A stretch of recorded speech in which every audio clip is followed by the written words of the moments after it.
Hello and good morning, it's Phil Thatch, and today I am out hiking on the Bay Point Loop Trail at Harrison Bay State Park. I've never actually made the full 4.5 mile loop on this thing, and every time it comes to the split, I've always gone to the left. Well, today I've gone to the right, and I'm just kind of wandering around here in the woods, and I brought my Sony a6700, and I'm going to see if I can find some sort of landscape photography composition out here. I see a deer right now. There's no way you'll be able to see it. I can barely see it through all the thicket, but there's a deer about 50 yards over that way. But I don't have telephoto gear with me on the hike, so I'm going to keep right on walking, and hopefully I'll find something fun to photograph. I found something already. There's this old boat that's almost completely eroded away. There's almost nothing left of this boat, and it's in this little slough here at Harrison Bay State Park. And when I first saw it, I was back in the woods a pretty good ways, just a little bit off the trail, and I came all the way down to the water's edge and made a couple of shots, and it just wasn't looking like I wanted it to. And I figured out that I liked the way it looked looking at the boat from way back here with it framed by some of this fall foliage. So I've made a shot, or I'm about to make a shot, I should say. I'm using this wonderful Sigma 18-50 lens, which I just love, this little 2.8 lens. I'm at right about 24 millimeters, and let's see, I am 1/8 of a second, f8, ISO 100, 2-second timer. Done. The photograph of the boat turned out fairly nice. I love the way the autumnal colors are surrounding the boat there as it continues to disintegrate. In the Chickamauga Lake, they lower the water in the wintertime, and it's October 19th right now, and I think it's about as low as it will get for the winter. And this area where I'm standing right now is normally underwater, and so are these little branches and things that are poking out of the water. Normally they are completely submerged. So I'm making a shot here across the bay, looking at, there's some fairly pretty clouds in the sky, nothing amazing, and there's some fairly nice fall color across the waterway here, and I've got a foreground interest of these silhouetted branches and stumps coming out of the lake. Pretty cool shot. I did it at ISO 100 f11, 1/40th of a second, a little short of 24 millimeters. The lake is pretty smooth this morning, but I did see a couple of little ripples in my shot. So I experimented with my filters to try to see what I could use to get a 30-second exposure. I don't like to fool around with longer than 30-second if I can help it. And 3-stop was not enough, and 6-stop was not enough, and 10-stop was a little bit too much. So what I've done is I've stacked my beautiful Maven 3-stop and my 6-stop magnetic filter together to get 9 stops, and I made a 30-second shot at f9 ISO 100 of this scene. This would end up being my favorite photograph of the day by far, and I thought it was interesting that the 10-stop neutral density filter was just a little bit too much for a 30-second exposure that I was looking for, but when I stacked the 3-stop and the 6-stop to make 9 stops, it turned out just right.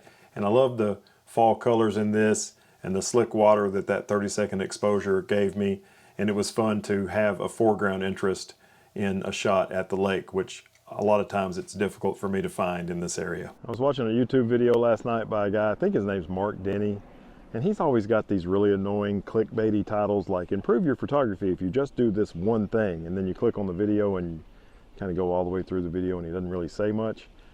And it was one of those sort of videos. I don't remember the title of it, but the one thing that he said, actually he said 2 or 3 things in this video, but the one thing that he said that I thought was really good, and I'm going to reiterate here, is even if you can't go out to an exotic location to do photography, you should, every time you get a chance, you should go out and practice.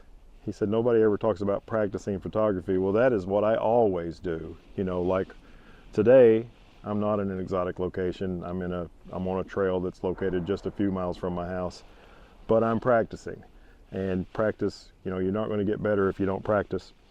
The last time I came out here to Harrison Bay State Park, I hiked another trail and I had my macro lens and was looking for mushrooms to photograph. Didn't find any, and I ended up using that 90mm macro lens to make compression shots of the base of trees with side light coming in where the forest is on one side and the open lake is on the other side. And I found a tree that might look really good in that situation. I don't have that 90mm lens with me today, but I did bring this lens, which is really not a landscape photography lens at all because it's too big and heavy. But this is the Samyang 35 to 150 f2.8. It's f2 at 35, it's f2 to 2.8. But I made a couple of shots of this tree right over here at f11. I could have used a much smaller telephoto lens for the shot, but I don't have one, so I brought this. I just love the way trees look when they have light coming in from one side and not the other. It gives them lots of depth and dimension in a photograph. And I know these photographs like this are kind of unusual, but I like them, and hopefully you do as well. I thought I would point out also that using my small rig cage for the A6700 with a little Arca Swiss plate on the side has worked out great as an L bracket this morning. So I really like that advice to get out and practice. Even if you're not going to an exotic location, get out and practice. It's the same thing as a couple of my good YouTube friends. David Saylor says, get your camera out and take a picture. And Adrian Alford always says, never stop creating. It's the same thing. Get out and practice. What both of those guys and Mark Denny with him saying you should practice are saying is, don't just sit around the house when you could be out doing photography. Doesn't matter if it's not an exotic location. Go someplace near you, like I'm lucky to have this trail, just 5-minute drive from my house. Get out there and make some pictures, and then you'll get used to being able to see compositions and find compositions. And then when you go to some place that really is amazing, you'll be good at it. It'll be fresh in your mind how to operate your camera, how to get your settings. You'll know what does work and what doesn't work, and you'll be ready when you go on a grand adventure. I found another compression shot that I kind of like. It's looking right down the trail. There's a tree right beside the trail that has this crazy huge, like multiple inch thick vine growing up the side of it. And the trail kind of meanders a little bit right behind it, and so I've stepped back pretty far. I'm actually right beside my composition that I just shot. But anyway, this is a 150mm shot on the Samyang, another f11 shot, 0.6 of a second, ISO 100. Hopefully the idea is to get that tree as the main subject and have the meandering trail be another interest. And with the compression, using its 225mm full frame equivalent, it should make that meandering trail seem more ziggy and zaggy than it actually is. And so that's what I'm looking for in this shot. I've hiked down to the tree that I just photographed, and I thought I would show you how huge this vine is. I got big hands, and they don't even go all the way around it. They almost go all the way around it, but not completely. This vine is huge. Here is the compression shot of the tree, rule of thirds over on the right. Kind of an attractive tree with the ridiculously thick vine growing on it and around it. And then the rest of the shot is rounded out by the trail as it zigs and zags and meanders its way into the distance.